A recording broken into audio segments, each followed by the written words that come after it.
And let's get reaction now from Fox News contributor Sarah Carter. She's president of Security Studies, the Security Studies Group, and Jim Hansen, military analyst, and retired Colonel Douglas Macgregor. All right, guys, a lot to unpack here. Sarah, let's start with you. What is your take tonight? I mean, the goal here is to provide a strong deterrence against the production, spread, and use of chemical weapons. We tried to do that last year. Was it done successfully last year? Apparently not, but this will. Well, this is a difficult situation because obviously Syrian President Bashar al-Assad, since he first launched chemical attacks in 2013 in Ghouta, and I remember being on the phone with doctors. Actually, I was talking to a doctor in Ghouta when the attack was launched, and I remember the horror that they were facing then. So we haven't seen it as a deterrent since then. I mean, Assad's continued to use this. But now we see three nations joining together, France, Great Britain, and the United States, sending a strong message, not just to Assad, but to Russia and Iran, into the rest of the world, as well as North Korea. Remember, proliferation is what we're really concerned about here.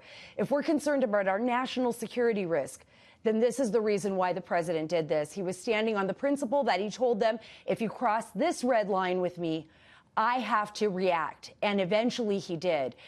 So we're going to have to wait and see how this unfolds because we don't know what Russia's reaction is going to be to this. I know a lot of people are concerned, but you know what?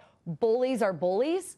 And when you push a bully back, most of the time they back up, but we still don't know. Colonel Macgregor.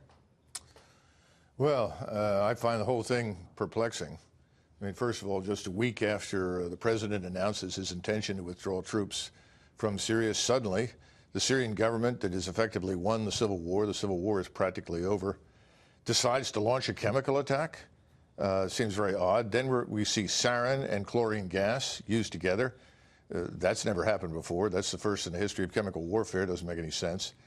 Then finally, we said, well, we didn't really inform the Russians, but we know the German press has told us over the last 24 hours of consistent back-channel reports between Washington and Moscow. So I'm quite obvious that we made the Russians aware of what was going on. They got out of the way, and we picked targets that I think, in retrospect, will turn out perhaps not to be what we thought. So I think this is another cosmetic attack that makes the morally righteous in Washington feel good, but changes nothing on the ground. Jim, South Sudan has had a 4-year civil war that's killed tens of thousands of people.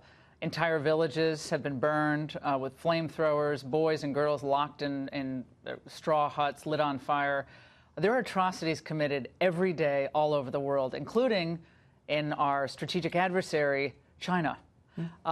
And yet we go in again with a military strike, a year after a previous military strike.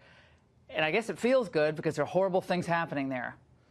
But what do we really accomplish here tonight in Syria? This was not why Donald Trump got elected, in my view. But President Trump delivered a warning, and President Vladimir Putin, Assad, and the Iranians all ignored that warning. He delivered on the promise that he would retaliate if they did. He had to do that. Yeah, Otherwise, once he delivered the warning. Yeah, and it was the right thing to do. Yeah. We also have a strategic interest in Iran not becoming a land bridge to the Mediterranean. Maybe we shouldn't have gone into Iraq then, because that helped them. That's a bigger story. Yeah. But what President Trump did here is he delivered the correct message to the correct parties. What was blown up, it's important, but it's not the most important thing. The fact that we will deliver on our promises as the United States. And I thought, as Sarah said, I thought it was great that we put the band back together and that the U.S., the UK, and France acted in concert. That matters to the world to show that we are now a coalition of some of the strongest countries. Absolutely. And it stops that Shia crescent from developing. And that's something else that they're very concerned about, is how Iran is moving across the Middle East. And who started? I mean, I just go back. And how did that start? I mean, there's a lot of dominoes falling in the Middle East, and sometimes when it feels good in the moment, the Iraq War, which I was all in favor of, then all of a sudden you look at 4 years later, you're like, well, what the heck? What's ISIS? What's happening? How we get out matters. Yeah. The end game in Syria matters. I still don't know. Oh, Sebastian, you're so smart. Why does Saddam Hussein? I see I'm having all confused. Why did Assad decide to do this now, Sebastian, given the fact that Donald Trump, his instinct is, let's get the heck out of there. We've trillions of dollars spent in the Middle East. China is on the rise. We don't want to get bogged down there. And then the attack happens. Why did that unfold that way? Well, look, Laura, I know a lot of people are queasy tonight, but they should look. Colonel McGregor's being obnoxiously obtuse.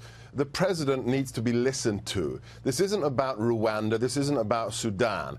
This is a battlefield where chemical weapons are on the loose with multiple actors, many of them jihadists. This is a regime that has committed mass murder. His father was a mass murderer, and so is Bashar al-Assad. The idea that this is irrelevant to America is so astrategic, it beggars belief. The president is not an interventionist. He's not going to deploy 160,000 troops like the Bush administration did. But we have to assert our moral clarity. You do not get to use illegal chemical weapons against women and children. And I was in the White House a year ago, and I saw the intelligence. And guess what, Colonel? It was the Assad regime that did it. And when a four-star retired Marine Corps legend like the current Secretary of Defense tells you that we've seen the intelligence and it was Assad, everybody should take that to the bank, and shame on you for questioning General Mattis, retired. Well, I've met General Mattis, and I'm happy to question it because I don't think General Mattis meant what he said. You don't have the clearances, and you haven't seen it, Colonel. Well, you'd be surprised at the clearances that I have. Have you seen intelligence? Have you seen intelligence? Sebastian, will you please calm down for a second? No, it's outrageous. We've been down this road before.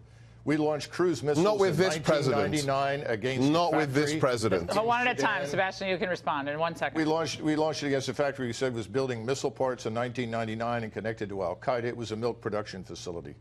We've had so much misinformation. It is absolutely not clear what happened a year ago. I completely reject that. It is to me. You were outside the building. It is not clear to me. Absolutely not. And I have spent my life in the military, and I have seen intelligence manipulated repeatedly over the last 26 years. I'm glad you know better than this president and his Secretary of Defense. I think that President Trump needs to listen to the 50 million Americans who voted for him. They did not vote 60, for this, actually. And they didn't support this. I'm glad you speak to all Americans, Colonel. I'm glad you've made yourself the spokesman of 60 million Americans. That's very modest of you.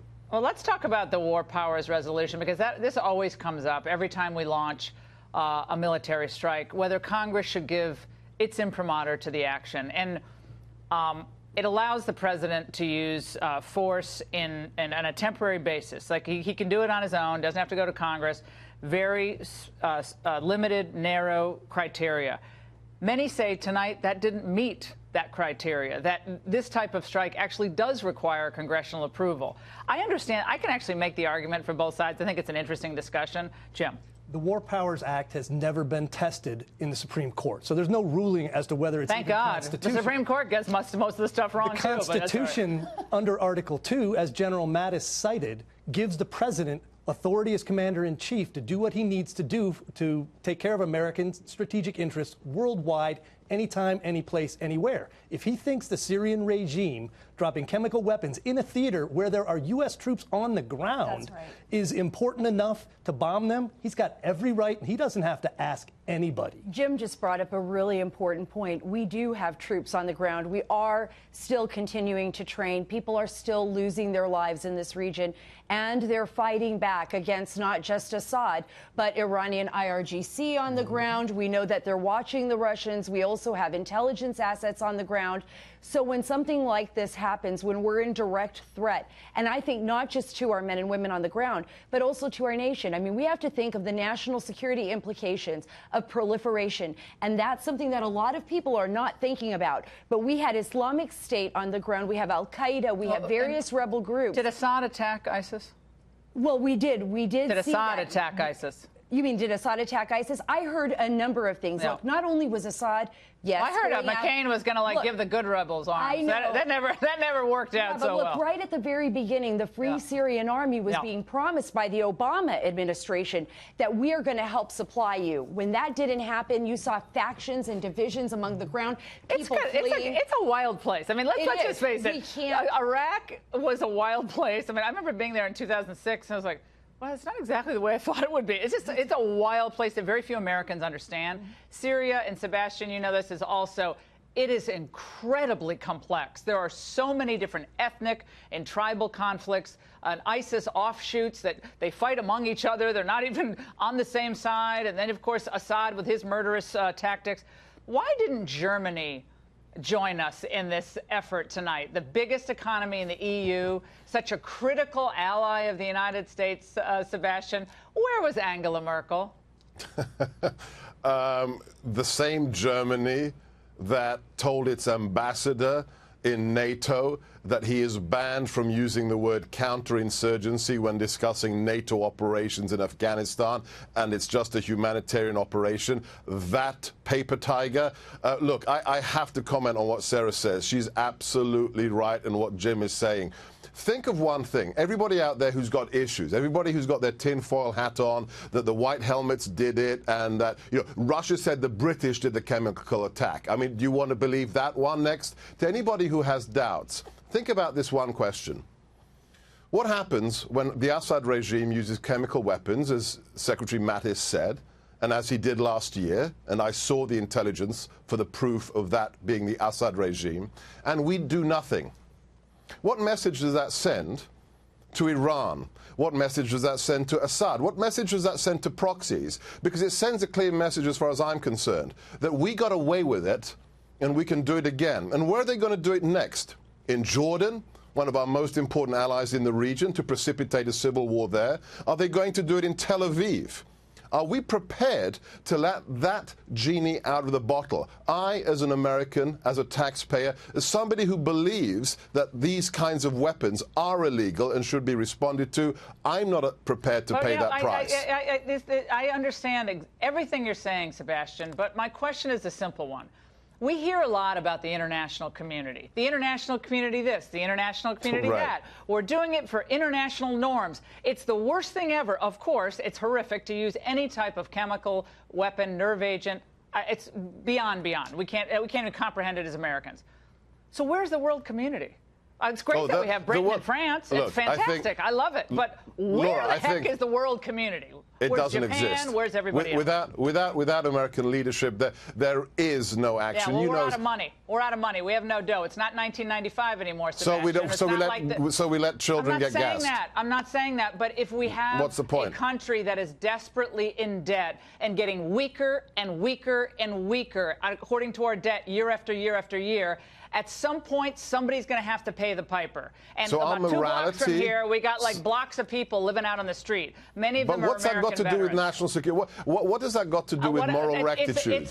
Moral rectitude is great, but if we are a broke nation, at some point, the American people, forget about what we say on this panel tonight. I'm playing devil's advocate here, because at some point, the American people are going to say, you know something? I'm not voting for this anymore. They're going to elect like Elizabeth Warren. Fine. That's what I'm worried about. That's democracy. That's what I'm worried about. President Trump asked for a way out. All right. He said, I want to leave Syria. All right. We gave the plan to the National Security Council for a way for the regional allies to start taking over that, for Saudi Arabia to pay some of the freight, for the other Gulf nations. They don't have the capability to do this. This is the capability. No, they have big money. What are we talking about? Enormous strides right now in the relationship between Saudi Arabia and Israel. And I can tell you, talking to sources in Israel, talking to sources in Saudi Arabia, there has been a big difference. And I think that shift is important, because what Saudi Arabia is most concerned about is Iran. And Saudi Arabia is willing to make amends with Israel to some extent, even offer their airspace. Well, Jared Kushner, it's their neighborhood. Jared Kushner has actually done great work on that and gets no credit. Huge. He's done great work, which we're going to hear a lot more about in the next coming weeks. McGregor. Look, I think your viewers should understand that Congress is a rubber stamp. It's not doing its job and hasn't done its job for decades. It's very comfortable sitting there and essentially turning everything over to the president until something really bad happens, at which point in time, of course, they will blame whoever is in the White House. Secondly, again, this is a facade. This is designed to look like something. It's nothing. We haven't changed anything. What are you talking about? It's designed to look like something. What we hit on the ground tonight is meaningless. How do you know that? It will not, because look, the targets that count were the Russian targets. Without Russia, Assad would not exist. Without Russia, Assad would not have been successful. Are you talking about Russian troops, Russian facilities? Yes, Russian troops, Russian Air Force, Russian air defenses, Russian missiles, Iran as well, Iranian troops. They are the critical factor in the victory in Syria. Now, they are going to divide that country. It's over. We are not going to shape the destiny. So Russia and Iran are going to divide up Syria. Russia, Iran, and we're not going to have anything Turkey. to do with it. But I also think that we were strategic in how we did this, right? Because if we target the Russians on the ground in Syria, if we target Iran specifically, we could end up escalating this to a point where we can't return, right? Right, not be a disaster. But can I get Sebastian, last word? Just listen to what the president said. He said very clearly, we are not there to do some kind of intervention like in the Gulf War back in 2003. We are there to make a stand against one of the most heinous forms of weapons known to man that are illegal. And America as a brand, if we do nothing, then America as a nation starts to lose its meaning for what it represents. I know you believe in what that nation represents. You're a believer. You believe in the eternal values that our founding fathers instilled in our founding documents. If those documents mean anything today, we take this action. Yeah, I think we could all pull out quotes from the framers about foreign entanglements. It's not funny, Laura. I mean, it's not funny. But Sebastian, don't get on your moral high horse with me, okay? No. Like, don't play that game. But you're making it like a joke. You're making it like a joke. What I'm saying, it's you're raising the flag of the framers. I can quote an Alexander Hamilton and a George Washington to you tonight, where they're warning us about getting America entangled in foreign affairs over which we can have little effect. I'm not saying, all I'm saying is, I'm not saying it's applicable necessarily here, but we can't, the framers, I mean, it's a complicated situation.